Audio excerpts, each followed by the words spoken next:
ॐ श्रौत्रार्हन्ति चणैर्गुण्यैर्महर्षिभिर्हरिद्वन्तोष्टूयमानोऽप्यगुणो विभुर्विजयतेतरां पूर्वार्धे कथितास्तुर्यपञ्चमाध्यायवर्तिनः प्रत्यया अथ कथ्यन्ते तृतीयाध्यायगोचराः। नमः सर्वेभ्यः श्रोतृभ्यः। अस्माभिः गतपाठे यद्यत् पठितं तद् एकवारं स्मरामः। वयं वैयाकरणसिद्धान्तकौमुदी इत्याख्यस्य ग्रन्थस्य तत्र पूर्वकृदन्तप्रकरणं पठन्तः स्मः। प्रकरणस्यास्य अस्माकं क्रमे तत्र षष्ठः पाठः गतपाठः प्रवृत्तः। अस्मिन् षष्ठे पाठे तत्र सर्वादौ तावत् कर्मण्यण् इति सूत्रस्य उदाहरणं कुम्भं करोति इति कुम्भकारः इति दृष्टम्। तत्रैव पठितं यत्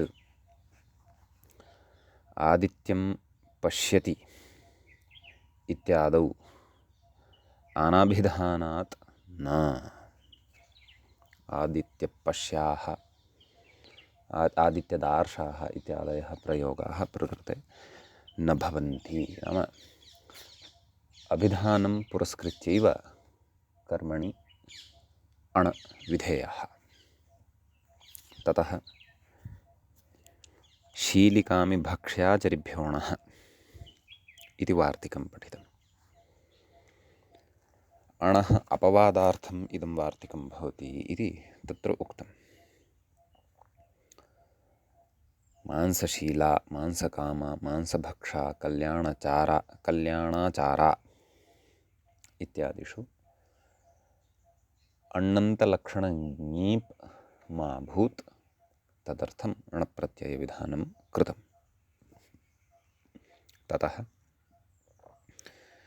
ईक्षिक्षमिभ्याञ्च इति वार्तिकम् अस्माभिः पठितम्। नाम अणप्रत्ययः आभ्यामपि धातुभ्यां कर्तव्यः कर्मणि उपपदे सति। सुखप्रतीक्षा, बहुक्षमा इति साधितम्। ततः कर्मणः शेषत्वविवक्षायां कर्मण्युपपदाभावे गङ्गाधरबुहूधरादयः प्रयोगाः अपि सिद्धाः भवन्ति इति तत्र ग्रन्थकारेण उक्तम्। ततः ह्वावामश्च इति सूत्रम् अग्रे पठितम् अस्माभिः। एभ्यः अण् स्यात् इति सूत्रस्य अर्थः दृष्टः। क प्रत्ययस्य अपवादः अयम्। तत्र स्वर्गह्वायः, तन्तुवायः, धानमायः इमानि उदाहरणानि क्रमशः दृष्टानि। ततः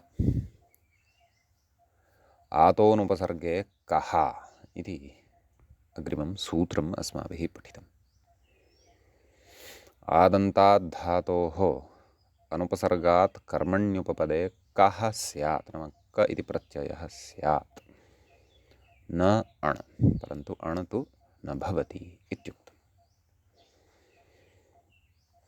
ततः आतः लोपः भवति, गोदः इति रूपं सिद्धं भवति। एवमेव पार्षणित्रम् इति च सिद्ध्यति। अनुपसर्गे किं गोसन्दायः, अत्र सम् इति उपसर्गः भवति इति कृत्वा प्रकृते तु कप्रत्ययो न भवति इति। ततः सम्प्रसारणार्हः यः धातुः कप्रत्यये भवति तत्र सर्वत्रापि डप्रत्ययः वक्तव्यः इति एतदर्थं वार्तिकमारब्धम्। कविधौ सर्वत्र सम्प्रसारणिभ्यो डः इति तत्रोक्तम्। ब्रह्मजिनाति ब्रह्मज्यः इति साधितम्। सर्वत्र ग्रहणात् आतश्चोपसर्गे आह्वः प्रह्वः इति। नाम आतः च उपसर्गे अपि भवति इति भावः। कः? डप् प्रत्ययः इति भावः। ततः सुपि स्थः इति सूत्रं पठितं। योगविभागः अत्र कृतः। सुपि इति एकं सूत्रं, स्थः इति च सूत्रान्तरं कृतं। तत्र उक्तं सुपि इति योगो विभज्यते, सुप्युपपदे आदन्तात् कः स्यात्, द्वाभ्यां पिबति इति द्विपः, समस्थः विषमस्थः इति सर्वाणि उदाहरणानि सुपि इत्यनेनैव तत्र सिद्ध्यन्ति। स्थाधातोः कप्रत्यये सति उपपदे कस्मिंश्चित् उपपदे सति अपि इमानि उदाहरणानि सिद्ध्यन्ति। तर्हि स्थः इति पृथक् सूत्रं कुतः कर्तव्यम् इति चेत् तत्र उक्तं सुपि तिष्ठतेः कः स्यात्। एवम् आरम्भसामर्थ्यात् भावे एव अत्र प्रत्ययः भविष्यति, कर्तरि न भविष्यति। आखूनाम् उत्थानम् आखूत्थः इति तत्र उदाहरणं दृष्टं। ततः पृष्ठोऽग्रगामिनि इति सूत्रं पठितम्। अग्रगामिन्यर्थे गम्यमाने प्र उपसर्गपूर्वकात् कप्रत्ययान्तस्य स्थ इत्येतस्य सकारस्य षत्वं प्रकृते निपात्यते। प्रतिष्ठितः इति पृष्ठो गौः इति पृष्ठः इति उदाहरणं दृष्टम्। अग्रतो गच्छतीत्यर्थः इति उदाहरणस्य अर्थः दृष्टः। ततः उक्तम् अग्र इति किं? प्रस्थः। अग्रतः गमनविवक्षा अत्र नास्ति इति कृत्वा प्रकृते सकारः यः वर्तते तस्य षत्वं न भवति। अग्रगामिन्यर्थे गम्यमाने एव षत्वं भवति इति भावः। सम्यक्। ततः अम्बाम्बगो भूमि सव्याप द्वित्रिकुशे कुशङ्कङ्गुमञ्जि पुञ्जि परमे बर्हिर्दिव्यग्निभ्यः स्थः इति इदं सूत्रम् अस्माभिः आरब्धम्। तत्र उक्तं स्थः इति कप्रत्ययान्तस्य अनुकरणं षष्ठ्यर्थे प्रथमा अत्र भवति। एभ्यः स्थस्य सस्य शः स्यात् इति सूत्रस्य अस्य अर्थः दृष्टः। केवला अर्थचर्चा एव अत्र कृता। एकम् उदाहरणमपि दृष्टम्। अम्बष्ठः इति तस्मिन् उदाहरणे नाम अम्ब उपपदे सति स्थ इति कप्रत्ययान्तस्य सकारस्य षत्वम् अत्र दृष्टम्। अम्बष्ठः इति एकम् उदाहरणं दृष्टम्।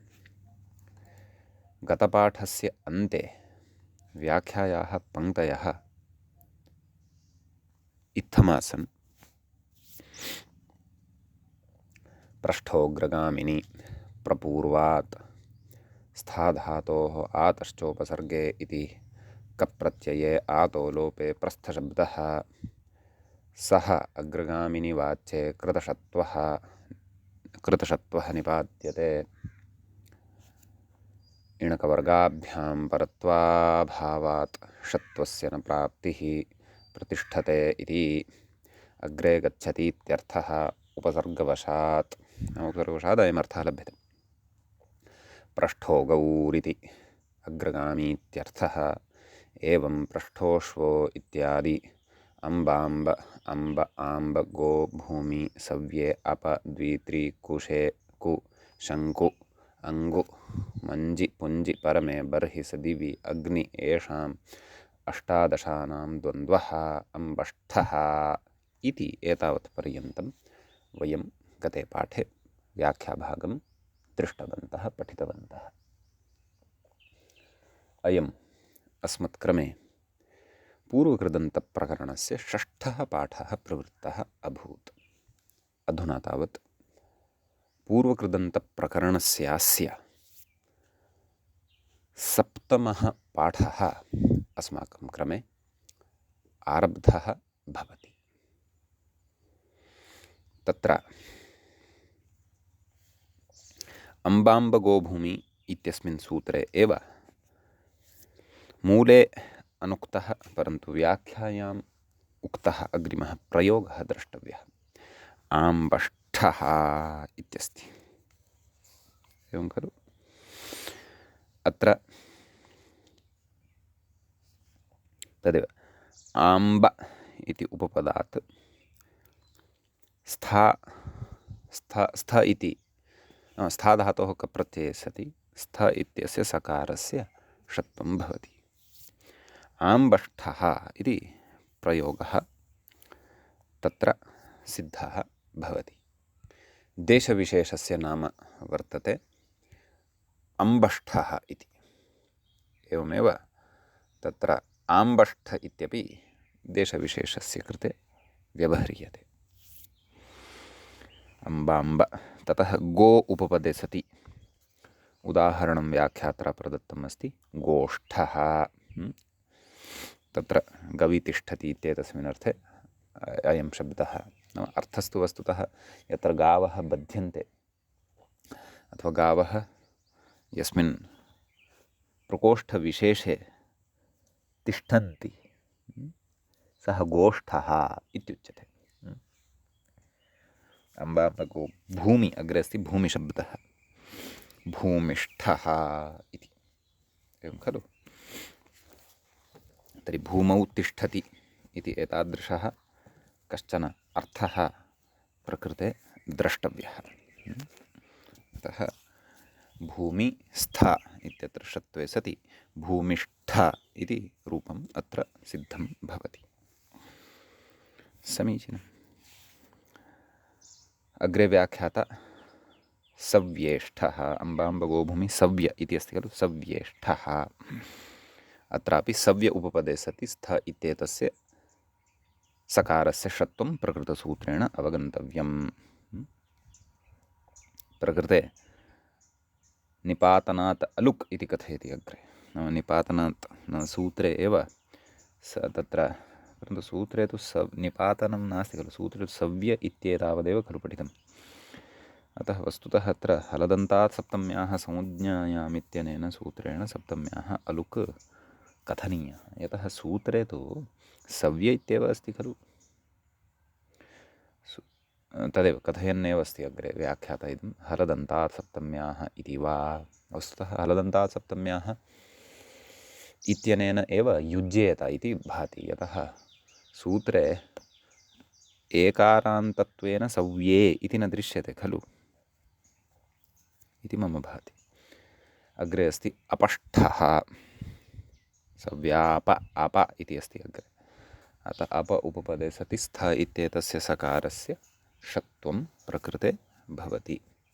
अपष्ठ विभक्तिकार्यकृते अपष्ठः इति प्रयोगः सिद्धः भवति। सम्यक् व्याख्याता कथयति। येषु कतिपयेषु इणकवर्गाभ्यां परत्वाभावात् षत्वस्य न प्राप्तिः। परत्वाभावात् एतदनन्तरं टीकायां पूर्णविरामः दृश्यते, सः मार्जनीयः। परत्वाभावात् षत्वस्य न प्राप्तिः, षत्वम् अत्र न प्राप्तं भवति इति भावः, एवं खलु? ततः कतिपयेषु सात्पदाद्योः इति निषेधः प्राप्तः, एवं खलु? षत्वस्य निषेधः प्राप्तः, अतः सः निषेधः अपि अत्र वार्यते, षत्वम् एतेन विधीयते इति भावः। कथयति एवम् अग्रेपि दुष्ट इति द्वाभ्यां तिष्ठति इति विग्रहः। कस्य? दुष्ट इत्येतस्य, एवं खलु? तर्हि द्वि उपपदे सति स्था धातोः कप्रत्यये सति द्वि स्थ इति जायते।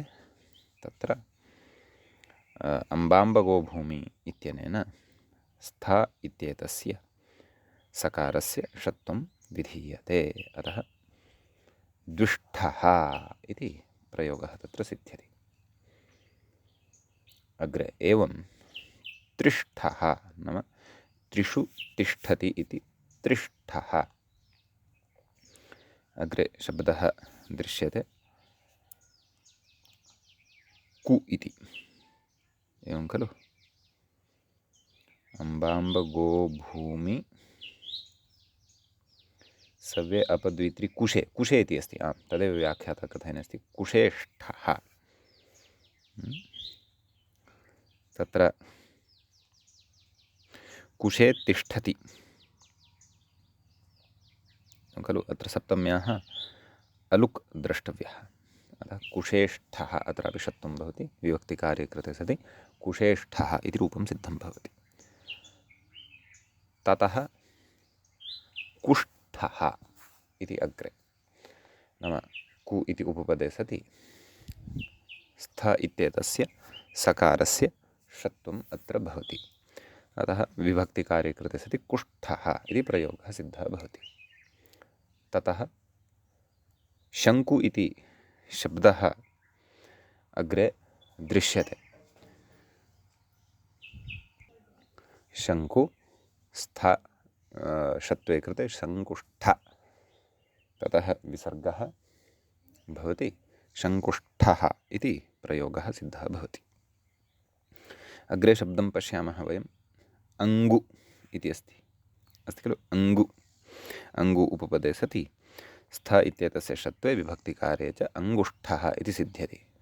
व्याख्याता अग्रे कथयति मञ्जिष्ठः। मञ्जि इति उपपदे सति स्थ इत्येतस्य सकारस्य षत्वं भवति, अतः मञ्जिष्ठः इति सिद्ध्यति। ततः अग्रे सूत्रे वयं पुञ्जि इति शब्दं पश्यामः। ततः स्थ इत्येतस्य कप्रत्ययान्तस्य सकारस्य षत्वं भवति, पुञ्जिष्ठः इति विभक्तिकार्ये कृते रूपं सिद्धं भवति। ततः परमेष्ठः इति, परम इति उपपदे सति इष्ठ इति शब्दः वर्तते, नैव क्षन्तव्य, परम इति उपपदे सति, परमे इति उपपदे सति स्थ इत्येतस्य सकारस्य षत्वं भवति, परमेष्ठः। अपि च सर्वत्र अत्र षत्वानन्तरं थकारस्य ष्टुत्वमपि अवगन्तव्यं, तद् गतपाठे स्पष्टीकृतमेव, अत्रापि ष्टुत्वव्यवस्था सर्वत्र द्रष्टव्या। परमेष्ठ इत्यत्र कथयति निपातनात् अलुक् हलदन्तात् इति वा, वस्तुतः परमे इति सत्यं परमे इति निपातितं वर्तते, कुशे इत्यपि निपातितं वर्तते, सव्ये इति एकारान्तत्वेन निपातितं न दृष्टम् अस्माभिः। सम्यक्, अस्तु। अतः निपातनात् अथवा हलदन्तात् इति वा अलुकि सति परमेष्ठः इति रूपं सिद्धं भवति। ततः बर्हिष्ठः, बर्हि इति उपपदे सति स्थ इत्येतस्य षत्वे विभक्तिकार्ये च बर्हिष्ठः इति प्रयोगः सिद्धः भवति। दिवि इति अस्ति अग्रे सूत्रे, दिविष्ठः इति भवति। कथयति पूर्ववत् अलुक् नाम निपातनात् अथवा हलदन्तात् सप्तम्याः संज्ञायाम् इत्यनेन वा अलुक् भवति इति भावः। ततः अग्निष्ठः, अग्नि इति शब्दः अग्रे वर्तते, अतः स्थ इत्येतस्य षत्वे अग्नि तत्र विभक्तिकार्ये च कृते अग्निष्ठः इति प्रयोगः सिद्धः भवति। सम्यक्। तत्र सूत्रार्थकरणवेलायाम् उक्तं स्थ इति कप्रत्ययान्तस्य अनुकरणं, तस्य च सकारस्य षत्वं भवति एषु एषु उपपदेषु सत्सु इत्युक्तम्। तत्र अग्रे व्याख्याता कथयन् अस्ति कप्रत्ययान्तस्य इति किं नाम स्थाधातुः कप्रत्ययान्तः एव अपेक्षितः, सुपिस्थः इत्यनेन पठितः खलु कप्रत्ययः। कप्रत्ययभिन्नप्रत्ययान्तता यदि स्थाधातोः कस्मिंश्चित् उपपदे सति भवति तदा तु षत्वं न भवति। यथा भूमि स्थितं, भूमिस्थितम् इत्यत्र भूमौ स्थितमिति विग्रहे भूम्युपपदे स्थाधातोः सकारस्य षत्वं न भवति, यतः कप्रत्ययान्तता अस्य नास्ति। सूत्रे स्थः इति द्वितीयं पदं कप्रत्ययान्तं पठितं खलु, अतः कप्रत्ययान्तमेव एषु उपपदेषु सत्सु षत्वार्थं ग्राह्यं। भूमि इति उपपदम् एषु उपपदेषु अस्ति, तथापि स्थितम् इति कप्रत्ययान्ततां न भजते इति कारणात् तत्र षत्वम् अपि न भवति इति भावः। समीचीनम्। अग्रे कथयति, इत ऊर्ध्वमिति मूले द्रष्टव्या पङ्क्तिः। इत ऊर्ध्वं कर्मणि सुपीति द्वयम् अपि अनुवर्तते। कर्मण्यण् इत्यतः कर्मणि इति, सुपिस्थः इत्यतः सुपि इति, द्वयोः अपि अनुवर्तनं भवति। व्याख्याता कथयति, तुन्दशोकयोः इत्यारभ्य इत्यर्थः। अग्रिमं सूत्रं पठिष्यते खलु अस्माभिः, तुन्दशोकयोः परिमृजापनुदोः इति। अग्रे कथयति, सुपीत्यस्येति मूले पठितं खलु, तत्र मूले पङ्क्तिः पठनीया। तत्र अकर्मकेषु सुपि इत्यस्य सम्बन्धः। कथयति, न तु कर्मणि इत्यस्य, अकर्मकेषु कर्मणि इत्येतस्य सम्बन्धो न भवति। कुतः? असम्भवात्, यतः अकर्मकाः ते धातवः, अतः इति भावः। समीचीनम्। इति एतावान् विशेषः अम्बाम्बगोभूमि इति सूत्रस्थः भवति। अधुना वयम् अग्रिमं सूत्रं पठामः। पूर्वं च यः सिद्धान्तः अधुनैव श्रुतः, सकर्मकाः यदि धातवः अग्रे तर्हि कर्मणि सुपि इति उभयमपि अग्रे सम्बध्यते, अन्यथा सुपि इत्येव सम्बध्यते यदि धातुः अकर्मकः अस्ति तर्हि। भवतु। अग्रिमं सूत्रं प्रति व्याख्याता कथयति, तुन्दशोकयोः मूल्यं पश्यामः। तत्र सूत्रमस्ति, तुन्दशोकयोः परिमृजापनुदोः इति। सम्यक्। तत्र तुन्दशोकयोः इति सप्तम्यन्तं पदं भवति। सप्तमी विभक्तेः द्विवचनान्तम् इदं भवति। परिमृजापनुदोः इति अपि सप्तमी विभक्तेः नैव, इति षष्ठ्यन्तं, षष्ठीविभक्तेः द्विवचनान्तं भवति। व्याख्याता कथयति, तुन्दशोकयोरिति पञ्चमी, क्षन्तव्य सप्तमी अस्तु। तुन्दश्च शोकश्च तुन्दशोकौ तयोः तुन्दशोकयोः। अग्रे कथयति, परिमृज अपनुद अनयोर्द्वन्द्वात् पञ्चम्यर्थे षष्ठी। परिमृजश्च अपनुदश्च परिमृजश्च अपनुद् च, अपनुद इति नास्ति तत्र व्याख्यायां, दकारः हल् कर्तव्यः।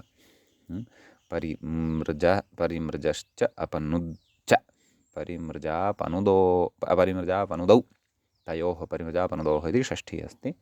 व्यत्ययद्वारा पञ्चम्यर्थे एषा षष्ठी अस्ति इति अस्माभिः अवगन्तव्यम्। अग्रे कथयति, तदाह उपपदयोराभ्यामिति, उपपदयोः आभ्यामिति। अस्तु। प्रकृते सुपिस्थः इत्यतः सुपि, कर्मण्यण इत्यतः कर्मणि, आतोनुपसर्गे कः इत्यतः च कः इति अनुवर्तते इति अवधेयम्। ततः धातोः प्रत्ययः परश्च, एते अपि अधिकाराः अत्र सम्बध्यन्ते, तदपि मनसि स्थापनीयम्। अस्तु। सूत्रार्थं मूले पश्यामः। तुन्दशोकयोः कर्मणोः उपपदयोः, नाम एतत् कर्मभूतौ उपपदौ यदा भवतः, पृथक् पृथक् उदाहरणे, एकस्मिन् उदाहरणे तुन्द इति उपपदम्, अपरस्मिन् उदाहरणे शोक इति उपपदं कर्मभूतम्। उपपदोः आभ्याम्, आभ्यां नाम काभ्यां? परिमृज अपनुद इति आभ्यां नाम परि उपसर्गपूर्वकः मृज धातुः, अप उपसर्गपूर्वकः नुद इति च धातुः। आभ्यां कः स्यात् नाम आभ्यां कः इति प्रत्ययः भवति इति भावः। समीचीनम्। ततः उदाह्रियते, अत्र उदाहरणं द्रष्टव्यम्। ततः पूर्वं वार्तिकम् अत्र किञ्चन पठ्यमानं वर्तते, तत् पश्यामः। तद् व्याख्याता त्यक्तवान् अस्ति, नाम स्पष्टत्वात्, स्पष्टः एव अस्ति अर्थः इति कृत्वा न पठितवान् सम्यक्। तत्र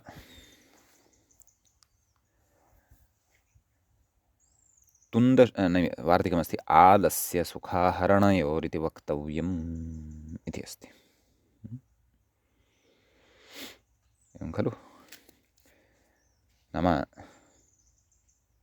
अयं यः कप्रत्ययः एतेन सूत्रेण उच्यमानः वर्तते एषु एषु निमित्तेषु, सोऽयम् आलस्ये अपि च सुखाहरणार्थे गम्यमाने भवति। आलस्याहरणे सुखाहरणार्थे च भवति। आलस्यञ्च सुखञ्च, आलस्य सुखे तयोः आहरणं, आलस्य सुखाहरणं, आहरणं नाम प्राप्तिविशेषः अथवा आगमनविशेषः। तादृशयोः अर्थयोः गम्यमाने एव प्रकृते यथासङ्ख्यं। तुन्द उपपदे परिमृजधातोः कप्रत्ययः चेत् आलस्याहरणार्थे, शोक उपपदे अपनुद अपुपसर्गपूर्वनुदधातोः कप्रत्ययः चेत् सः सुखाहरणार्थे भवति इति भावः। तत्र उदाह्रियते, व्याख्याता कथयति तुन्दपरिमृज इति मूले द्रष्टव्यम्। तुन्दं परिमार्ष्टीति तुन्दपरिमृजोलसः इति। एवं खलु? यः तुन्दं परिमार्ष्टि नाम भुक्त्वा, सम्यक् भुक्त्वा, आकण्ठं भुक्त्वा, ततः उदरस्य उपरि, तुन्दं नाम तुन्दः नाम उदरं, तस्य उपरि हस्तचालनं करोति। कः? अलसः। एवं खलु? अलसाः तथा कुर्वन्ति।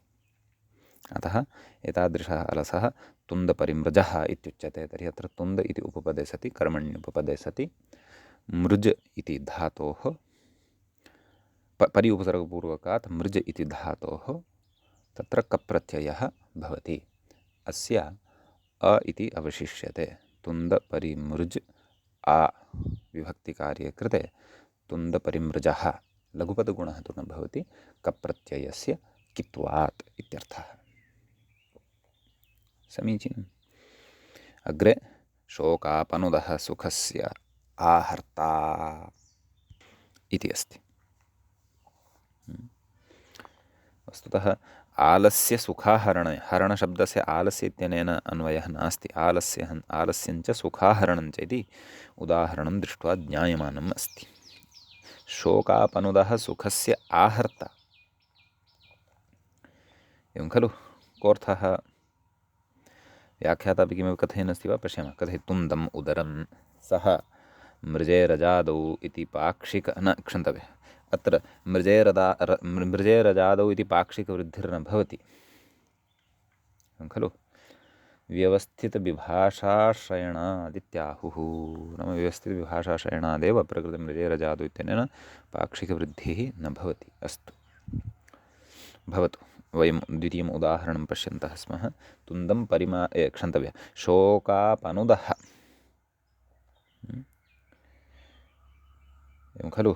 शोकम् अपनुदति, एवं विग्रहे शोक इति उपपदे सति अप उपसर्गपूर्वकात् नुदधातोः कप्रत्ययः प्रकृते भवति। कप्रत्ययस्य कित्वात् उपधा गुणः प्रकृते न भवति। शोकापनुद इत्येतस्मात् सुप्रत्यये सति शोकापनुदः इति उदाहरणम् अत्र सिद्धं भवति। व्याख्याता नैव मूले कथयति अलसादन्यत्र तुन्दपरिमार्ज एव, नाम कर्मण्यण इत्येव इति भावः। यदि अलसार्थः नास्ति, आलस्येन तुन्दस्य मार्जनं न करोति, परन्तु प्रयोजनविशेषेण तैलाभ्यङ्ग्यं वा अथवा उदरस्य परिशीलनाय वा हस्तचालनम् उदरे कुर्वन्नस्ति यदि, तदा तु तत्र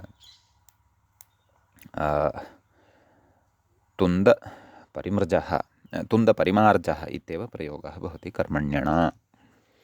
अग्रे कथयति यश्च संसार असारत्वोपदेशेन शोकम् आपनुदति सः शोकापनोदः इति। अत्र सुखाहरणविषयः नास्ति, कस्यचित् सुखस्य आहरणम् इति विषयः नास्ति, परन्तु यः संसारासारत्वोपदेशेन, नाम भोः अयं संसारः असारभूतः, अत्र किमपि नास्ति, सारभूतस्तु परमात्मा एव अस्ति, तस्य एव प्राप्त्यर्थम् अस्माभिः यत्नो विधेयः इति। संसारासारत्वोपदेशेन, नाम तादृश उपदेशेन शोकम् अपनुदति, नाम शोकस्य अपनोदनं करोति, सः तु शोकापनोदः, तत्र कर्मण्यण एव भवति इति भावः। उपपदमतिं च इति च समासः भवति इति भावः। एवं खलु इति विशेषः। अग्रे प्रकृते वार्तिकम् अस्ति। व्याख्याता कथयति मूलानि विभुजतीति। मूले आदौ वार्तिकं पठनीयं। कप्रकरणे मूलविभुजादिभ्य उपसङ्ख्यानम् इति। नाम अस्मिन् कप्रकरणे मूलविभुजादिगणे केचन शब्दाः सङ्कल्यन्ते, तेभ्यः शब्देभ्यः अपि उपसङ्ख्यानं, नाम कप्रकरणस्य उपसङ्ख्यानं कर्तव्यम् इति भावः। समीचीनं। तर्हि तत्र उदाह्रियते मूलानि विभुजति, एवं खलु, नाम मूलानाम् उत्पाटनं करोति, तदेव व्याख्याता कथयति विमर्दयति इत्यर्थः। मूलानि विभुजति मूलविभुजो रथः। तर्हि अत्र मूल इति उपपदे सति, कर्मण्युपपदे सति, तत्र भुज धातोः भुज कौटिल्ये इति धातुः भवति, तस्मात् धातोः तत्र कर्मण्यणं बाधित्वा कप्रकरणे मूलविभुजादिभ्यः उपसङ्ख्यानम् इत्यनेन कप्रत्यये सति मूलविभुज कप्रत्ययस्य कित्वात् लघुपदगुणः अत्र न भवति, अतः मूलविभुज विभक्तिकार्ये कृते मूलविभुजः इति प्रयोगः तत्र सिद्धः भवति। समीचीनम्। अग्रे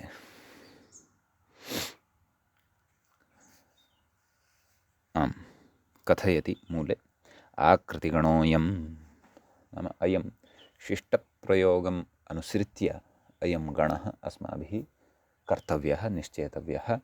अत्र निश्चिता काचित् संख्या अस्य गणस्य नास्ति, वार्तिकसम्मतः अयं गणः भवति, न तु सूत्रकारोक्तः गणः। तथापि मुनित्रयस्यापि प्रामाण्यम् अस्माकं भवति, अतः वार्तिककृता अपि निर्दिष्टम् इदम् अस्माभिः तत्र स्वीक्रियते।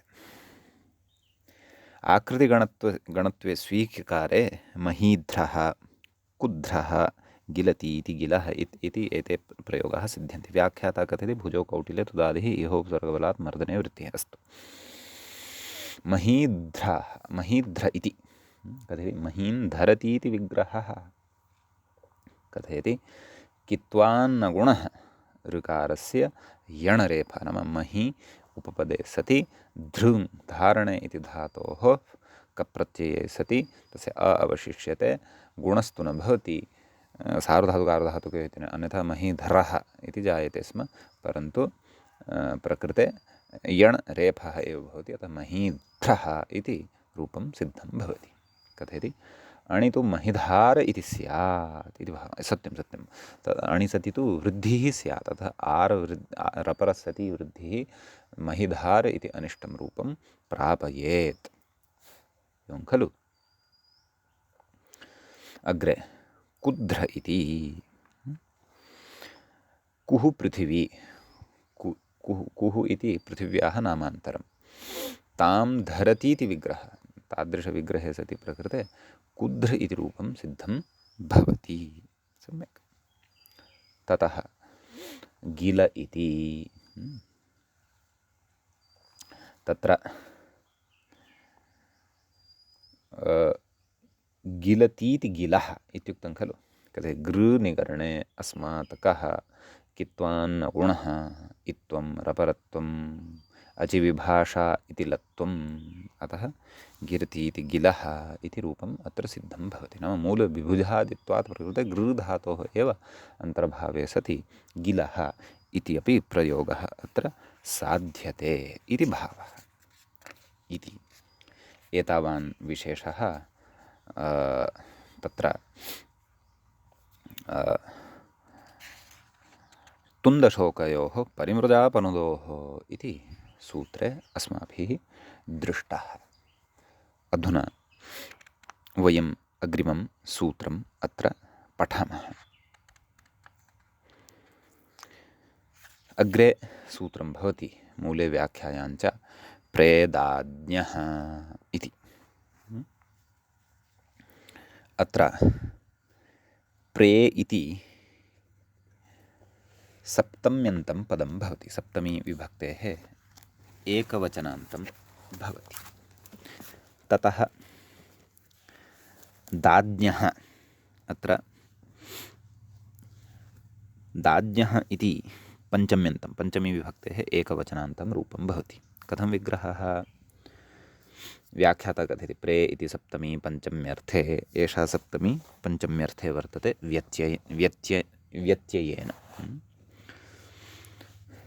ततः दाज्ञा अनयोः द्वन्द्वात् पञ्चम्येकवचनम् इत्युच्यते। एवं खलु। अतः नाम प्रकृते समाहारद्वन्द्वः वर्तते, समाहारद्वन्द्वस्य प्रकृते आम्, समाहारद्वन्द्वः यदि आश्रियते दाज्ञा, एवं खलु, दाश्च ज्ञाश्च दाज्ञाः, तस्मात् दाज्ञः एवम् आकारान्त शब्दस्य पुल्लिङ्गस्य पञ्चमीविभक्तेः एकवचने विश्वपः इति यथा भवति तद्वद् दाज्ञः इति प्रयोगः अत्र भवितुं भवति इति अत्र ज्ञातव्यं। समाहारद्वन्द्वे सत्यपि पुंलिङ्गत्वं तु प्रकृते सौत्रत्वात् निर्वाह्यम्। सम्यक्। सुपिस्थः इत्यतः सुपि, कर्मण्यण् इत्यतः कर्मणि, आतोनुपसर्गे कः इत्यतः कः, धातोः प्रत्ययः परश्च, एते इमानि च सूत्राणि अत्र अनुवर्तन्ते। समीचीनम्। ततः सूत्रस्य अर्थः द्रष्टव्यः। प्रोपसृष्टादिति मूलयुक्तं खलु। दारूपात् ज्ञानातेश्च, नाम दारूपः यः धातुः तस्मात् ज्ञा धातुः यः वर्तते, ष्टिपानिर्देशः व्याख्यायां कृतः वर्तते। जानातेश्च प्रोपसृष्टात्, प्र उपसर्गपूर्वकात्, व्याख्याता कथयति प्रेत्युपसर्गपूर्वकादित्यर्थः। कर्मण्युपपदे कः स्यात् अणोपवादः, कर्मण्युपपदे कप् प्रत्ययः भवति, अणः अपवादः अयं कप् प्रत्ययः। व्याख्याता कथयति सोपसर्गार्थ आरम्भः, अन्यथा आतोनुपसर्गे इत्युक्तं खलु, अतः सोपसर्गार्थः अयम् आरम्भः कृतः वर्तते इति भावः। समीचीनम्। तत्र उदाह्रियते सर्वप्रदः इति। सर्वं प्रददाति, इत्येतस्मिन् अर्थे सर्व इति कर्मण्युपपदे प्र उपसर्गपूर्वकात् दा धातोः कप् प्रत्यये सति आतो लोपीडि च इति कृत्वा सर्वप्रद इत्येतस्मात् विभक्तिकार्ये कृते सर्वप्रदः इति प्रयोगः सिद्धः भवति। रामशब्दवत् रूपाणि भवन्ति। पथिप्रज्ञः इति अस्ति अग्रे। पन्थानं प्रजानाति इति कर्मण्युपपदे सति पथिन् इति कर्मण्युपपदे सति ज्ञाधातोः प्रकृतसूत्रेण कप्रत्यये सति न लोपे सति आलोपे आतोलोपे इति चैतन्येन आलोपे च सति पथिप्रज्ञ प्रतिप्रज्ञ विभक्तिकार्ये कृते सति पथिप्रज्ञः इति उदाहरणं तत्र सिद्धं भवति। समीचीनम्। अग्रे कथति अनुपसर्गः इत्युक्तेः प्रात् अन्यस्मिन् सुपि न कः गोसम्प्रदायः इति। नाम अनुपसर्गः इत्युक्तेः नाम तत्र उक्तं खलु आतोनुपसर्गे तत्र अनुपसर्गे इत्युक्तं खलु प्राद् अन्यस्मिन् सुपि नाम प्रकृते प्र इति उपसर्गविशेषस्य परिगणनं कृतं खलु ततः भिन्नः यदि उपसर्गः भवति प्रात् अन्यस्मिन् सुपि प्रात् अन्यस्मिन् सुप्युपपदे सति कप् प्रत्ययः न भवति। अतः गोसम्प्रदायः अत्र प्रभिन्नः सम् इति वर्तते सम् इत्यपि वर्तते। अतः केवलः प्र इत्येव प्रकृते नास्ति सम् इत्यपि अस्ति इति कृत्वा प्रकृते अयं कप् प्रत्ययः न भवति अपि तु अत्र अणप्रत्ययः एव भवति आतोयुक्तण् कृतोः इति कृत्वा गोसम्प्रदायः इति प्रयोगः सिद्धः भवति इति भावः। इति एतावान् विशेषः प्रेदाज्ञः इति सूत्रगतः भवति। इदानीम् अग्रिमं सूत्रं वयं पठामः। मूले व्याख्यायां च सूत्रं दृश्यते समीख्यः इति। समी इति सप्तम्यन्तं सप्तमी विभक्तेः एकवचनान्तं भवति। ख्यः इति तत्र पञ्चम्यन्तं भवति पञ्चमी विभक्तेः एकवचनान्तं रूपं भवति। कर्मण्यण् इत्यतः कर्मणि आतोनुपसर्गे कः इत्यतः कः धातोः प्रत्ययः परश्च एते च अधिकाराः अत्र लभ्यन्ते। तत्र व्याख्याता कथयति समीति पञ्चम्यर्थे सप्तमी एषा भवति नाम सम इत्येतस्मात् परतः इति अर्थः अत्र लभ्यते। ततः सूत्रस्य अर्थः स्पष्टः एव अस्ति। नाम कर्मणि उपपदे सति सम उपसर्गपूर्वकात् चक्षिङ् इति धातोः स्थाने ख्या आदेशः यः जातः भवति तस्मात् कप् प्रत्ययः भवति। उदाह्रियते गोसङ्ख्यः इति। कथयति गाः सञ्चष्टे इति विग्रहः गवां गणनां यः करोति सः गोसङ्ख्यः इति भवति। कथयति सम्पूर्वात् चक्षिणः ख्यायि नाम सं चक्षिङ् चक्ष ख्याय चक्षिणः ख्याय इति तत् ख्यायादेशः भवति। तर्हि का स्थितिः जायते गो गो उपपदमपि स्वीकृतव्यं द्वितीयान्तं गो सं ख्या एवं खलु। ततः कथयति ख्यायि रूपं नाम इदं रूपं सिद्धं भवति इति भावः। तर्हि गो सङ्ख्या का प्रत्ययः भवति समीख्यः इत्यनेन क इत्येतस्य अ अवशिष्यते समी आतोलोपीटि चैतन्येन समीख्य क्षन्तव्यः गो संख्य मकारस्य अनुस्वारः गोसङ्ख्यः इति रूपं तत्र सिद्धं भवति। व्याख्याता अग्रे कथयति ख्या प्रकथने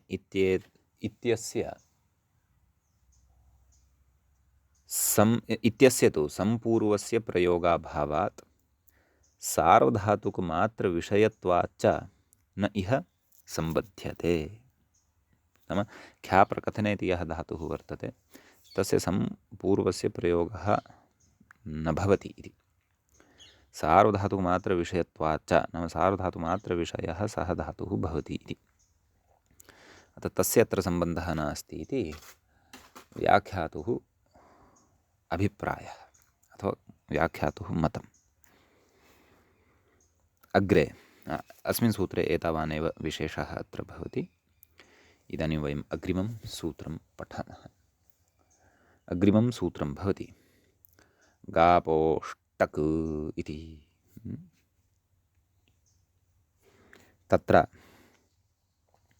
गापोः इति षष्ठीविभक्तेः द्विवचनान्तं भवति। टक् इति प्रथमान्तं विधीयमानं प्रथमान्तं भवति। तत्र गाश्च पाश्च गापौ तयोः गापोः एषा षष्ठी अपि पञ्चम्यर्थे एव अस्ति। टक् इति तु विधीयमानं प्रथमान्तम् अस्ति। सुपिस्थः इत्यतः सुपि कर्मण्यण् इत्यतः कर्मणि आतोनुपसर्गे इत्यतः आतोनुपसर्गे कः इत्यतः अनुपसर्गे अपि च कः इत्यनुवर्तते धातोः प्रत्ययः परश्च एते च लभ्यन्ते। व्याख्याता कथयति गै शब्दे पापाने एतौ द्वौ धातु अत्र गृहीतौ वर्तेते इति भावः। इत्यनयोः टक् स्यात् कर्मण्युपपदे सति। मूले च कथयति अनुपसृष्टाभ्याम् आभ्यां नाम उपसर्गरहिताभ्याम् आभ्यां टक् स्यात् कर्मण्युपपदे। टक् इति प्रत्ययः भवति कर्मण्युपपदे इति। कस्मिन् अर्थे? कर्तृर्थे इति भावः। कथयति टकि आतो लोपः। टकि सति आतः लोपः भवति सामगीति। आदौ सामगः इति रूपं साध्यते खलु। तत्र साम गायति इत्येतस्मिन् अर्थे साम उपपदे सामन् इति तत्र मूलशब्दः भवति। साम उपपदे सति गै धातोः टक् प्रत्ययः टकः अवशिष्यते। टकारस्य इतसंज्ञा भवति चुटु इत्यनेन, ककारस्यापि इतसंज्ञा भवति हलन्त्यम् इत्यनेन। अतः साम गा अ। ततः आतोलोप इति च इत्यनेन आकारस्य लोपः भवति। सामन् इति भवति। तत्र न लोपः अस्माभिः ज्ञायते एव। सामन् ग अ सामग। ततः विभक्तिकार्ये कृते सामगः इति प्रयोगः तत्र सिद्धः भवति। मूले स्त्रियां प्रयोगः उक्तः वर्तते सामगी इति। तत्र व्याख्याता कथयति टित्वात् ज्ञेप् इति भावः। नाम प्रकृते अण् इति यः प्रत्ययः विहितः, क्षन्तव्यम्, अण् न टक् इति यः प्रत्ययः विहितः सः प्रत्ययः टित् वर्तते। तस्य टित्वात् प्रकृते टिदन्तलक्षणः ङीप् टिड्ढाणयद्वये सजदघ्नय इत्यादिना सूत्रेण प्रवर्तते। अतः सामगी इति रूपं स्त्रियां सिद्धं भवति इति भावः। टित्वात् ङीपि इति भावः इत्युक्तवान्। सम्यक्। ततः अग्रे उदाहरणमुच्यते उपसर्गे तु सामसङ्गायः इत्यस्ति। कथयति व्याख्याता सोपसर्गात् गै धातोः कर्मण्यणि आतो युकि रूपम् इति। एवं खलु। सामानि सङ्गायति इति एवं तत्र विग्रहः द्रष्टव्यः। अतः समुपसर्गपूर्वात् गै धातोः अणि सति तत्र सामसङ्गायः तदेव आत्वं भवति आदे च उपदेशे शिति गतोदाहरणमपि तत्तु जातमेव। अतः प्रकृते कर्मण्यणि इत्यनेन अणि सति आतो युक्चण कृतोः इत्यनेन युक् भवति। सामसङ्गायः इति उपसर्गे सति एवं रूपम् अवगन्तव्यम्। समीचीनम्। अग्रे कोऽयं विशेषः इति द्रष्टव्यं। व्याख्याता कथयति पिबतेरिति वार्तिकमिदं। मूले वार्तिकं पठामः। पिबतेः सुराशीध्वोरिति वाच्यम् इति। पिबतेः पञ्चम्यन्तं, सुराशीध्वोः इति सप्तम्यन्तम् इति अव्ययं वाच्यम् इति प्रथमान्तं। कोऽर्थः? व्याख्याता कथयति पाधातोः सुराशीध्वोः उपपदयोः, सुरा इति एकम् उपपदं, शिधु इति च अपरम् उपपदम् अत्र उच्यमानं वर्तते। शिधु इति न शीधु इति। सुराशीध्वोरुपपदयोः टक् स्यादित्यर्थः। टक् इति प्रत्ययः भवति। सम्यक्। तत्र उदाह्रियते सुरापी शीधुपी इति।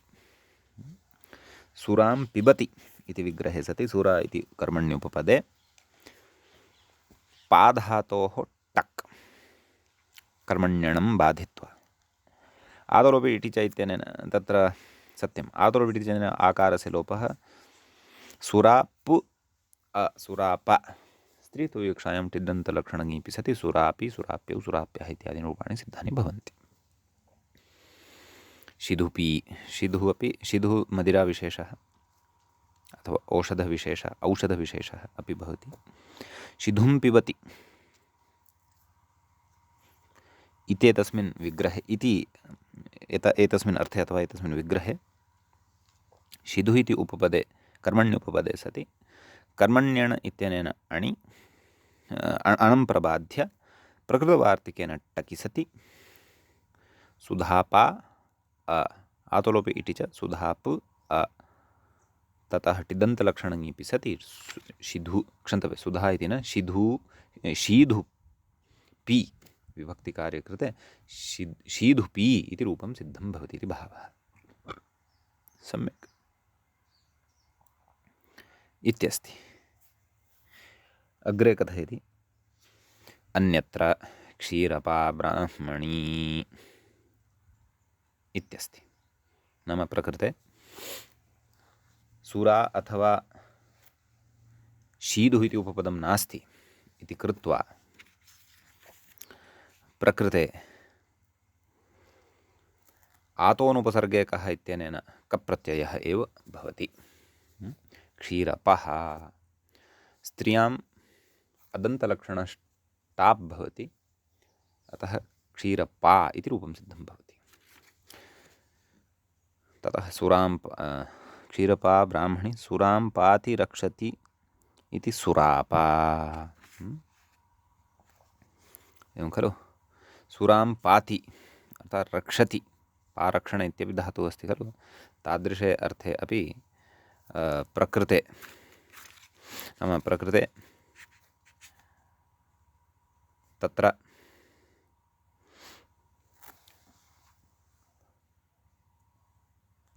सुरा इति उपपदन्तु अस्ति यद्वार्तिकेन उच्यते, परन्तु पिबतिः धातुः नास्ति। नाम पापानार्थकः धातुः नास्ति, परन्तु पारक्षणार्थकः धातुः अस्ति। पारक्षणार्थकः धातुः चेदपि प्रकृते टक् न भवति, अपि तु तत्र आतोनुपसर्गे कः इत्यनेन कप्रत्यय एव भवति। यतः ष्टिपानिर्देशेन वार्तिके ज्ञायते पिबतेः इति यः निर्देशः, किं ज्ञायते यत् प्रकृते अत्र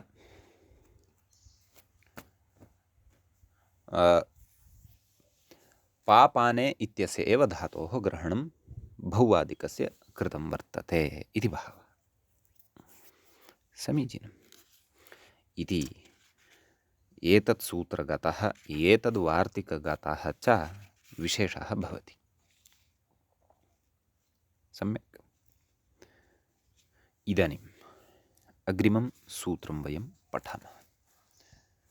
अग्रे सूत्रं भवति, व्याख्याता किमपि कथयति वा? पारक्षति इति, पारक्षणे इति लुग्विकरणस्य पिबतिग्रहणेन अग्रहणमिति भावः। अस्तु, तद्विषयः स्पष्टः कृतः एव अस्ति अस्माभिः। अग्रिमं सूत्रं पठामः। मूले व्याख्यायाञ्च अग्रे सूत्रं दृश्यते, हरतेरनुद्यमनेच् इति। तत्र हरतेः इति पञ्चमी विभक्तेः एकवचनान्तं पदं भवति, स्थिपानिर्देशः कृतः वर्तते।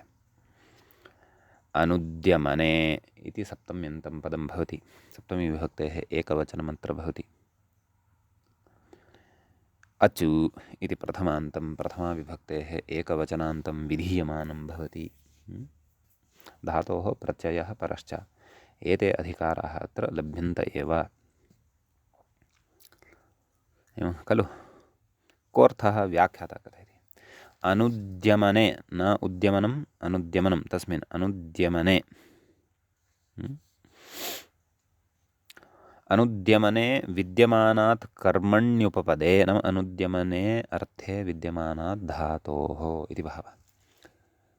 कर्मण्युपपदे अजित्यर्थः, नाम अच् इति प्रत्ययः भवति इति भावः। किं नाम अनुद्यमनं, तदर्थं किं नाम उद्यमनम् इति आदौ ज्ञातव्यं। कथयति, उद्यमनम् उद्ग्रहणम्, उद्यमनशब्दस्य उद्ग्रहणार्थः उक्तः। तर्हि उद्ग्रहणाद् विपरीतार्थः अनुद्ग्रहणम् इति भवति। स्वीकृतिः, परन्तु तदर्थं प्रयत्नस्य अभावः, अनुद्ग्रहणमित्युच्यते। विशेषः उदाहरणेषु अपि ज्ञास्यते।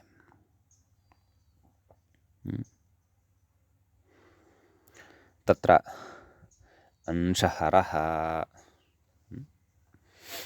अंशस्य स्वीकर्तेत्यर्थः। उद्यमनम् उद्ग्रहणं, परन्तु अनुद्यमनार्थे एव अयम् अच् प्रत्ययः इति समर्थति। अंशं हरति इति विग्रहे अंश इति उपपदे, कर्मण्युपपदे हृ धातोः कर्मण्यणं बाधित्वा अच् प्रत्ययः प्रकृते भवति। अतः अंश हृ अच् धातोः सार्वधातुकार्धधातुकयोः गुणः भवति। अंश स च गुणः रपरसन् प्रवर्तते। अंश हर् अ, अंशहर विभक्तिकार्ये कृते सति अंशहरः इति रूपं सिद्धं भवति। व्याख्याता सरलार्थं कथयति, अंशस्य स्वीकर्ता इत्यर्थः। इत्यस्ति। अग्रे कथयति, व्याख्याता भारहार इति दलप्रयोजनमिदं, दलकृत्यं। किं कथयति, तत्र मूले कथयति, अनुद्यमने किं भारहारः, भारम् उद्गृह्णाति इत्यर्थः। भारं हरति, भारस्य वहनं करोति यः इति अत्र अर्थः वर्तते। अतः अत्र अनुद्यमनार्थः नास्ति, उद्यमनार्थः एव प्रकृते वर्तते इति कृत्वा अत्र हरतेरनुद्यमने इत्यनेन अच् प्रत्ययः न भवति, अपि तु कर्मण्यण् इत्यनेन अण् प्रत्ययः एव भवति। कुम्भकारः इति यथा साधितं तद्वत् भारहारः इत्यपि वृद्ध्यादिकं कृत्वा सिद्ध्यति इति भावः। समीचीनम्। इति सूत्रगतः विशेषः भवति।